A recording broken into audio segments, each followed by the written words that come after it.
Olá, olá, nobre causídico, seja muito bem-vindo à nossa live de número 175. Hoje, mais uma live, costumeiramente estou aqui toda terça e quinta, sempre às 20 horas e 17 minutos, horário de Brasília, com um tema atual. Para você que está chegando aqui agora, não me conhece, meu nome é Mário Guarnieri, eu sou advogado criminalista, atuo na área há 13 anos e tenho esse projeto aqui de levar conhecimento prático para advogados que querem entender a área criminal, querem atuar com total segurança. E essa total segurança, saber escolher as teses, vai fazer com que eles alavanquem a carreira dentro da advocacia criminal, cresçam cada vez mais, fechem honorários maiores, tudo sabendo atuar com segurança e aprendendo essa prática que é tão importante. Infelizmente, as faculdades, as pós-graduações, instituições que eu não tenho nada contra, mas não preparam o advogado para a prática. E o meu intuito aqui é exatamente disseminar esse conhecimento que falta aos advogados. Esse conhecimento prático, esse conhecimento de entender o que precisa ser feito no processo. Às vezes você olha o processo ali e fica na dúvida, não tem para quem perguntar. A advocacia também está um pouco acirrada, as pessoas estão egoístas. E aqui, pelo contrário, nós vamos compartilhar muito conhecimento prático, conhecimento que eu extraio lá direto do campo de batalha, para passar para vocês, para que vocês acompanhem no dia a dia, tá bom? Mas antes da gente começar, alguns recados importantes, lembrando que eu tô aqui toda terça e quinta. Terça e quinta, 20 horas e 17 minutos, horário de Brasília, eu entro aqui com a nossa live. Segundo recado importante, já se inscreve no canal se você não é inscrito, deixa o like também, que é muito importante para que esse conteúdo se propague e chegue a cada vez mais advogados criminalistas possam também beber dessa fonte de conhecimento. Então se inscreve aí e deixa o like. E outro recado importante é que eu vou fazer um treinamento gratuito, tá? Deixa eu colocar aqui, ó. Eu vou fazer um treinamento gratuito nos dias 16, 18, 20 e 22 de setembro. Olha a data em que você está assistindo essa aula, tá? Então 16, 18, 20 e 22 de setembro eu vou fazer um treinamento. Tá? Esse treinamento serão aulas aprofundadas sobre advocacia criminal. Vou entregar material PDF, modelo de peça, mapa mental, tudo para subsidiar e munir os alunos que vão participar desse evento com o melhor conhecimento possível. Então já se inscreve agora nesse evento e não deixa de participar. Professor, como é que eu faço para me inscrever? Simples. Aqui na descrição desse vídeo, logo aqui abaixo, você vai clicar em mais, vai expandir a descrição desse vídeo aqui. E aí tem um link em destaque, tá? Tem um link ali em destaque, clica ali, coloca o seu nome, seu e-mail e muito importante, depois de confirmar a sua inscrição, vai aparecer para você a possibilidade de entrar no grupo do WhatsApp. E é muito importante que você tome essa ação, que você entre para o grupo do WhatsApp. Por quê? É lá que nós vamos encaminhar todo o material. Material PDF, modelo de peça, mapa mental, tudo que você precisa ter acesso, nós vamos entregar lá no grupo do WhatsApp. Então, se você faz sua inscrição, mas não está lá, você vai perder muita coisa. Então, confirma a sua inscrição, clica no link que está aqui abaixo, na descrição do vídeo, faz a sua inscrição e não deixa de participar do treinamento, tá bom? Dias 16, 18, 20 e 22 de setembro, ok? Tema da nossa aula de hoje. Hoje nós vamos falar sobre o crime de homicídio e teses defensivas que você pode utilizar, tá? O crime de homicídio ele é bem peculiar. É claro que você precisa entender se é um homicídio culposo, se é um homicídio doloso, porque o homicídio doloso vai ser julgado perante o tribunal do júri. Mas, ao contrário, o homicídio culposo não vai para o tribunal do júri, certo? Só crimes dolosos contra a vida. E, por essa carga maior defensiva que tem o homicídio doloso, eu vou mirar e vou falar sobre estratégias defensivas no crime de homicídio doloso, aquele que vai para o tribunal do júri. Vou trazer aqui algumas ideias que você pode utilizar para defender o seu cliente que responde a um processo no tribunal do júri, beleza? Eu vou colocar aqui agora o nosso mapa mental para que a gente possa ir navegando aqui e discutindo. Bom, vamos começar com a decisão de pronúncia, tá? A decisão de pronúncia, para quem está chegando agora na advocacia criminal, talvez não tenha tanta familiaridade. A decisão de pronúncia é quando o juiz determina, olha, processo aqui, já analisamos a primeira fase do processo, tá tudo regular, eu tenho indícios aqui de autoria, provavelmente ele praticou o crime mesmo, vamos mandar ele para ser julgado lá na segunda fase perante os jurados. E aí os jurados vão decidir se absolve ou não, e dali, ao final da sessão, ele já sai com a condenação ou com a absolvição, né? E se for condenado, o quanto de pena. A decisão de pronúncia ela tem que seguir algumas regrinhas importantes. E quando você for trabalhar nesse tipo de processo, você tem que ter atenção a essas regras que a pronúncia tem que seguir. Eu trouxe aqui informativos de jurisprudência direto do STJ para te munir com o melhor entendimento possível. Para que você olhe para a decisão de pronúncia, se pegar um caso dentro do tribunal do júri, e saiba exatamente o que fazer e como conduzir o processo. Vamos lá? Primeiro, é bem grande o mapa, tá? Hoje a gente vai falar bastante coisa. Indúbio pro società. Há muito se divulgava que dentro do indúbio pro società é o seguinte: se é o cliente, né, que comprove de maneira cabal que ele não praticou. A dúvida deve beneficiar a sociedade, portanto, qualquer dúvida que tenha, mesmo que se não se tenha provado adequadamente, ali pelo menos indícios ou superficialmente algo que possa conduzir, levar a crer que o seu cliente é autor do crime, seu cliente seria pronunciado, tá? Porque nesse momento não se aplicaria em tese o indúbio pro società, o indúbio pro réu, perdão, que a dúvida o réu deve ser absolvido. Aplica-se o indúbio pro società. Só que tem essa decisão aqui de relatoria do ministro Rogério Schietti, que é dela bem interessante. Ela diz o seguinte: para a decisão de pronúncia, existe elevada probabilidade de que o réu seja o autor ou partícipe do delito ele imputado, não se aplicando o princípio indúbio pro società. Ou seja, eu tenho que ter um lastro mínimo ali. Não pode simplesmente falar, tem dúvida que se foi ele ou não, manda pro júri. Não é assim, tá? Então tem que ter um lastro mínimo que ampare essa decisão de determinar que esse indivíduo seja levado a julgamento pelo tribunal do júri. Não pode simplesmente assim ter uma dúvida, até com relação à formação do convencimento de que foi o cliente mesmo, foi o acusado que praticou o crime, e manda ele para júri. Não, negativo, tá? Isso é uma decisão importante do ministro Rogério Schietti que você precisa ter atenção. Então, para a decisão de pronúncia, existe elevada probabilidade que o réu seja o autor ou partícipe do delito. Tem uma elevada probabilidade. Agora, dentro de um processo em que você verifica que tramitou toda a primeira fase e não se constatou nenhum tipo de elemento mínimo que aponte no sentido de que, de fato, seu cliente participou, aí é o caso de impronúncia, não é o caso de pronúncia.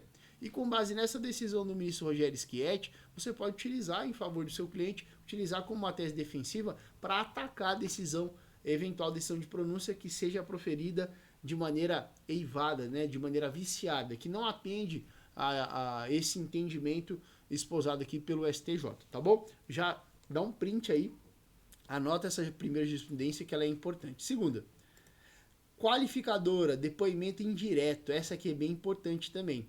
As qualificadoras de homicídio, fundadas exclusivamente em depoimento indireto, aí dá um termo técnico ali em inglês, violam o artigo 155 do CPP, que deve ser aplicado aos vereditos condenatórios do tribunal do júri. Ou seja, o que é a pedra no sapato do criminalista quando vai e que ele tenta a exaustão na primeira fase? É o afastamento das qualificadoras. Por quê? As qualificadoras vão potencializar o delito, vão fazer com que o delito ele seja exponencialmente a pena aumentada. E os criminalistas se debatem na primeira fase, que é muito difícil você conseguir uma absolvição sumária ou em pronúncia. O que os criminalistas fazem? Então eles tentam afastar as qualificadoras.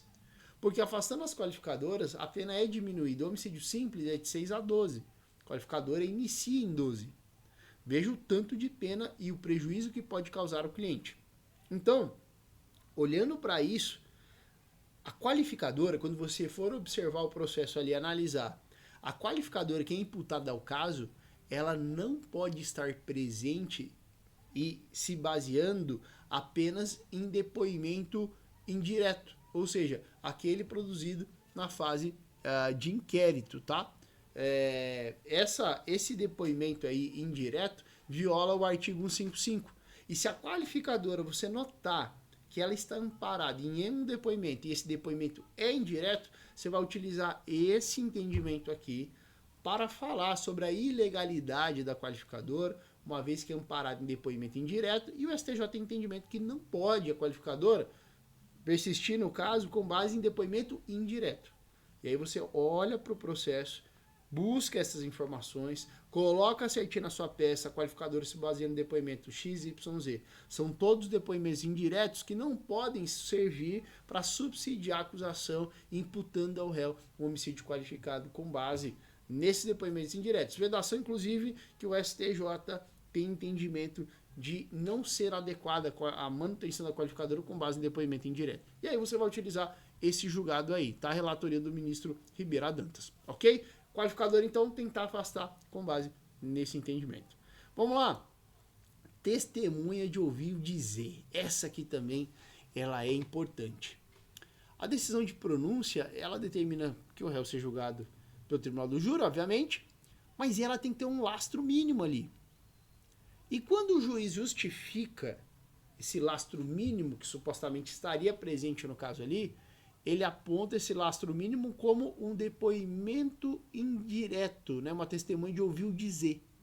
O que, professor, vem cá, me explica o que é testemunha de ouvir dizer.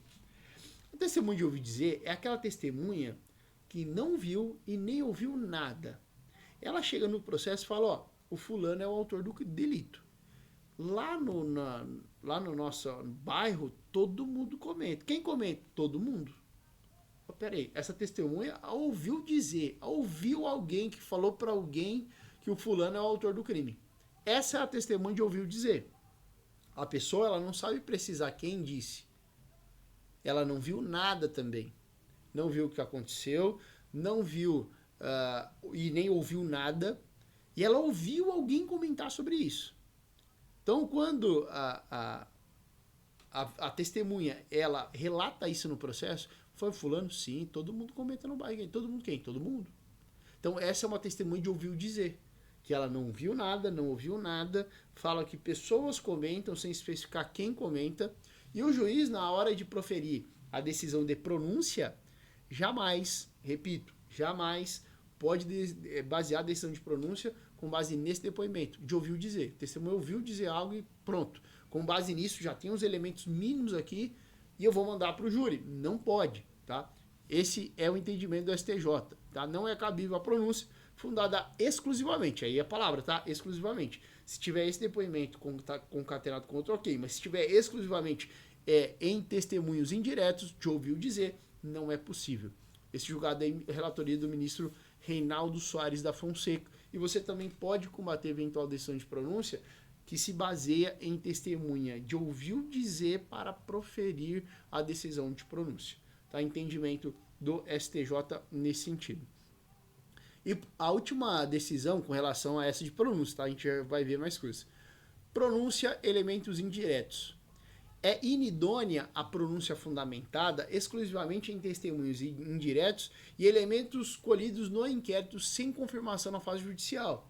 Nós temos ali, no artigo 155, a vedação para sentença condenatória da utilização exclusiva de elementos produzidos só na fase de inquérito para subsidiar essa sentença condenatória.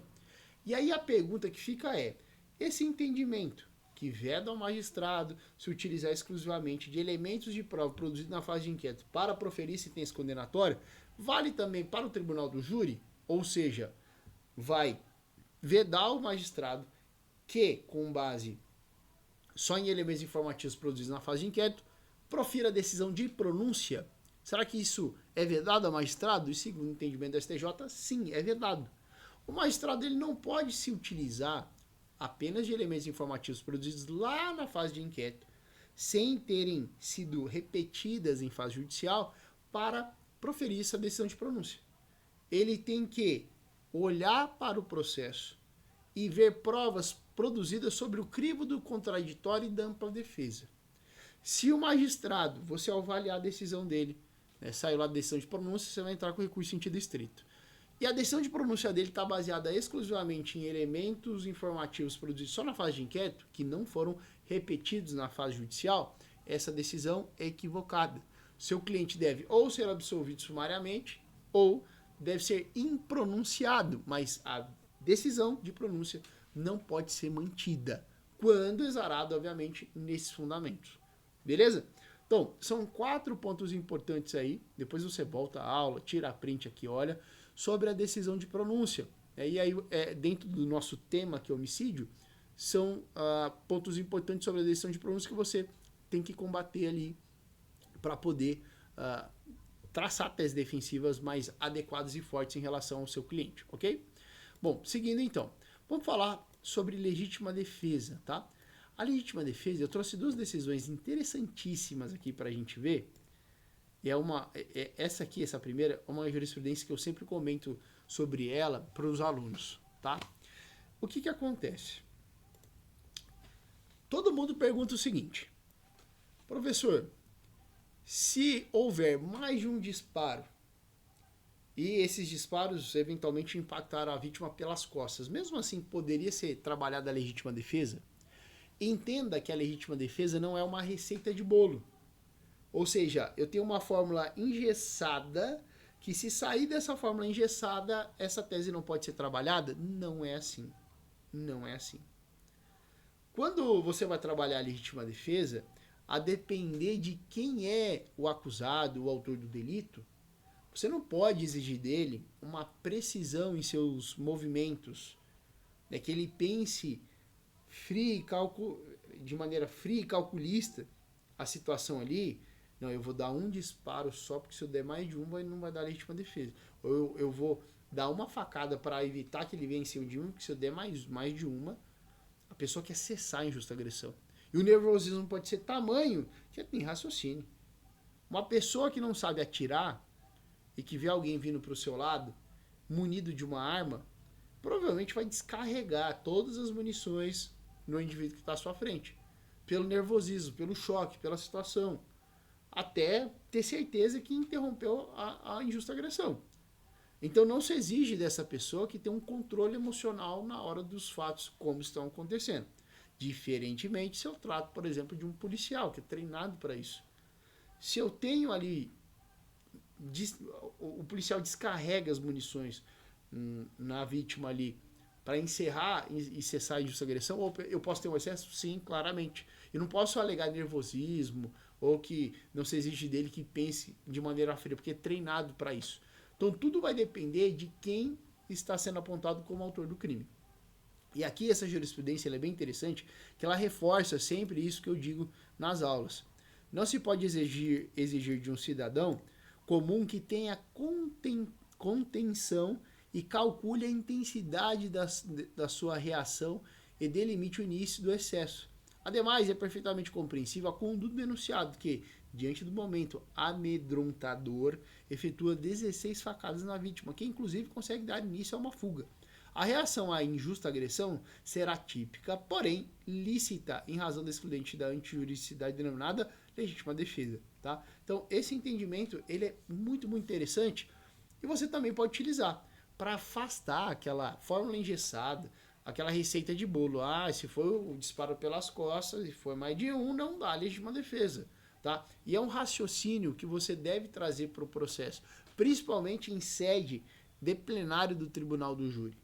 Tá? A pessoa cabeça quente, ela não vai pensar e não deve se exigir dela. A depender, é claro, de quem é o acusado. Se for um policial militar, como eu disse e reforço, aí dele não se pode falar em nervosismo. Ora, é a profissão dele, ele é treinado para isso. Entende? Uma outra decisão interessante também, legítima defesa putativa ocorre nas hipóteses em que as pessoas erram sobre as causas ou pressupostos que, se existissem, autoriza a legítima defesa. Revelado no conjunto probatório ter o acusado agido unicamente para se defender da suposta agressão injusta e iminente, perpetrado pela vítima, impõe-se a absolvição sumária. E aí, quando você for trabalhar a questão da legítima defesa, sempre tem que passar, tá? De quem que é o ônus de comprovar a legítima defesa? É da acusação em rechaçar a tese defensiva dizendo que ela não aconteceu, ou da defesa? É da defesa. Então a defesa tem que colocar lá no processo, tem que comprovar que o réu agiu moderadamente para repelir injusta agressão atual ou iminente, utilizando dos meios que estavam ao seu alcance. Tá? E aí você vai comprovar a passagem por todos esses requisitos dentro do processo ou lá no tribunal do júri, para que você consiga emplacar a tese de legítima defesa. Entenda que só alegar, ventilar e jogar não é suficiente. O ônus de comprovar a legítima defesa é da defesa. A defesa tem que passar por ponto a ponto, passo a passo, todos os requisitos para pedir que seja reconhecida a legítima defesa. Caso contrário, ela não vai ser reconhecida. E tem algo que a defesa possa fazer? Não. Só tentar mostrar que esses requisitos foram ali cumpridos, né? Que ali tudo da legítima defesa foi devidamente abordado ali e que sim, que deve ser aplicada a legítima defesa, tá bom? Bom, vamos de outras teses aqui. Afastamento da qualificadora. Ali na pronúncia eu passei ali, falei um pouco. O afastamento da qualificadora como eu disse. O advogado criminalista, quando ele pega um processo, tribunal do júri, é complicadíssimo trabalhar. De fato, é algo que não traz tranquilidade. É um processo complexo, toda acusação tem essa vantagem do tal do indúbio pro società. E só do advogado criminalista conseguir o afastamento de uma qualificadora já é uma vitória imensa para a defesa. Conseguir com que o cliente vá a júri por homicídio simples já é uma grande, grande conquista. É uma vitória expressiva que a defesa pode conseguir. E aí, diante dessa situação, você precisa entender que você precisa saber a fundo qual é o elemento que vai gerar essa qualificadora. Motivo fútil, torpe, meio cruel. Quanto que é meio cruel? Se matar a pessoa com veneno é meio cruel, já incide uma qualificadora específica, vou te responder que sim, que está lá no rol. Mas a depender da situação, pode ou não configurar um meio cruel. Pode ou não configurar um motivo torpe. Por exemplo, se o réu é agredido no rosto pela vítima e depois quer bater na mãe, ele vai lá e mata a pessoa. Ah, matou porque foi uma agressão, isso é torpe. Não, pô, ele estava sendo agredido pela vítima. Então você precisa entender cada uma das qualificadoras e entender para onde você vai caminhar com elas. Qual é o, vamos dizer, vamos puxar um termo lá do tributário que eu gosto muito, fato gerador, né? Então, o fato gerador dos impostos, né? Qual o fato que vai gerar a necessidade de recolhimento ou pagamento desse imposto? Então, qual é o fato gerador de cada qualificadora? Você precisa saber a fundo, saber cada uma delas. Para saber interpretar elas no caso, olhar para a denúncia e o processo e falar, isso aqui não gera a necessidade de pronúncia homicídio qualificado. Na verdade, tem que ser afastado do caso. E aí, com essa compreensão, você vai começar a trabalhar melhor. E eu trago aqui 2 exemplos sobre as qualificadoras. A primeira aqui, ó. Por outro lado, deve ser afastada na sentença de pronúncia por homicídio a qualificadora do motivo fútil, quando não se extrai do contexto probatório nenhum indício de que o acusado agiu por motivo insignificante, banal, com natureza de grande desproporcionalidade. E o próprio órgão da acusação narra na denúncia que a realização da conduta típica ocorreu apenas porque a vítima teria ofendido com palavras e agredido com um tapa no rosto a mãe do autor. Ou seja, não foi algo que aconteceu, passou na frente na fila e aí matou a pessoa porque furou fila. Matou a pessoa porque jogou chiclete no chão. Pô, aqui no caso concreto, nós temos ali uma agressão perpetrada pela vítima contra a mãe do autor. Então, isso não é torpe. Um motivo ignóbil, né, repugnante, fútil, não é. E exatamente esse é o fato gerador dessa qualificadora. E o Tribunal de Justiça do Estado de Minas Gerais, ao analisar esse caso aqui, pontuou de maneira precisa ali a necessidade de afastamento dessa qualificadora. Peraí, nós não estamos falando de motivo torpe ou fútil, ignóbil, repugnante. No mínimo tem uma justificativa ali para a conduta dele. A mãe dele foi agredida pela vítima. Tá ali, ó, com um tapa no rosto. Isso não é um motivo banal. Tem um motivo. É claro que não justifica ceifar a vida de uma pessoa, mas tem um lastro, tem um porquê. Não foi simplesmente furou a fila, eu vou te matar. Entende? Que pressupõe ali o fútil, o torpe. E aí você entendendo o fato gerador lá do tributário, dessa qualificadora, os elementos que vão configurar essa qualificadora, você consegue combater, olhar para o processo e rechaçar. Tá? Outro exemplo aqui, ó. Motivo cruel. A crueldade por si só não deve ser confundida com intensidade de dolo, que se identifica, no caso concreto, pela reiteração dos golpes. O meio cruel para ser configurado impõe a ocorrência de um padecimento físico maior e inútil do que aquele necessário para a consumação do homicídio. Ou seja, se a pessoa dá várias facadas, não quer dizer que com as várias facadas ele está, né, meio cruel. Cruel, por exemplo, não havia necessidade de fazer aquilo, mas o autor do crime faz para causar crueldade mesmo, para que a vítima venha a padecer de maneira extrema e desnecessária. Então, quando ele age no delito em um caminho natural para a conclusão, para a configuração do desejo dele, que é matar alguém, como no caso que a gente está abordando, isso não pode ser compreendido como meio cruel. Meio cruel é quando é algo desnecessário e o autor do crime faz para causar sofrimento, dor aguda na vítima. Vou continuar a leitura aqui, ó. Qualificador afastado, delito conexo. Apenas uma manifesta improcedência e ausência de indício de probatório. No caso dos autos, não, beleza. É só essa primeira parte aqui. Então, a crueldade está ligada a esses elementos, a esses fatores, para que possa prosperar no caso, tá? Se não identificada esses elementos, esses requisitos, a qualificadora não pode ser mantida nesse caso. Ela deve ser afastada. Viu como é importante você ter essa compreensão de cada qualificadora? Poucos advogados fazem isso. Principalmente aqueles que vão trabalhar em tribunal do júri, que gostam dessa área, tem que saber de ponta a ponta. O que configura a qualificadora é um motivo torpe, crueldade, fútil, né, recurso que dificultou a defesa da vítima. Se a vítima tinha ciência de tudo desde o primeiro início, desde o pontapé inicial do delito, dificultou a defesa da vítima, porque dificultar a defesa da vítima é quando a vítima é pega de surpresa. Aquilo era inesperado. Se a vítima acompanhou todo o fato e aquilo era esperado, então não tem um elemento de surpresa que se exige daquele delito. Entendendo cada fato gerador de cada qualificadora, você vai conseguir fazer uma defesa muito robusta, bem forte. À altura de um advogado de elite, tá bom?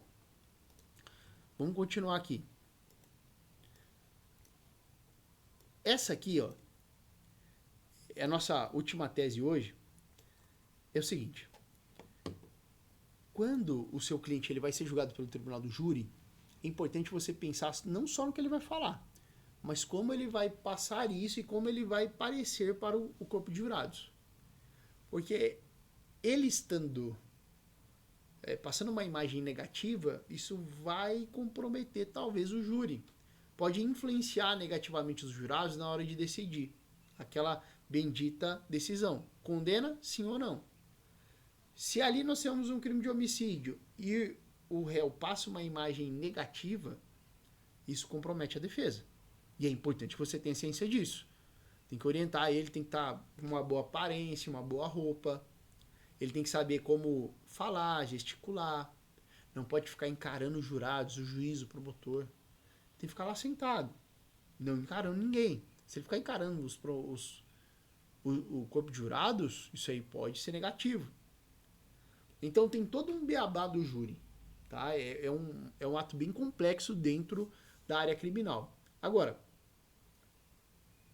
pensando nessa situação, o que nós criminalistas fazemos sempre, e eu aconselho você a fazer? Quando o seu cliente vai ser julgado pelo tribunal do júri, ele não pode ir para o julgamento com a roupa de presídio. Tem alguns presídios que adotam aquela roupa laranja, não sei se é universal em todo o país, mas tem aquele uniforme, né? E todos lá dentro tem que usar esse uniforme. Esse uniforme, ele é ruim. A pessoa já entra lá, algemado tem que pedir para tirar antes, mas entra com a roupa de presídio. E que os advogados espertos e os advogados que querem mesmo, buscam ser combativo e uma boa defesa para o cliente, eles fazem? Eles pegam uma roupa para o cliente usar. De repente põe, igual eu tô aqui, uma camisa, e pede para o cliente usar essa camisa, sentar lá, né, olhar para o chão, enfim. E aí, o que acontece? O juiz ele pode, eventualmente, indeferir seu pedido. Você faz um pedido, um requerimento para que permita que o seu cliente troque de roupa, use uma roupa que você vai levar, e o juiz nega. Isso sabota um pouco, prejudica a defesa, porque a defesa quer passar uma boa imagem no momento do tribunal do júri, no momento de julgamento. E aí tem essa decisão do STJ, que ela é interessantíssima nesse caso.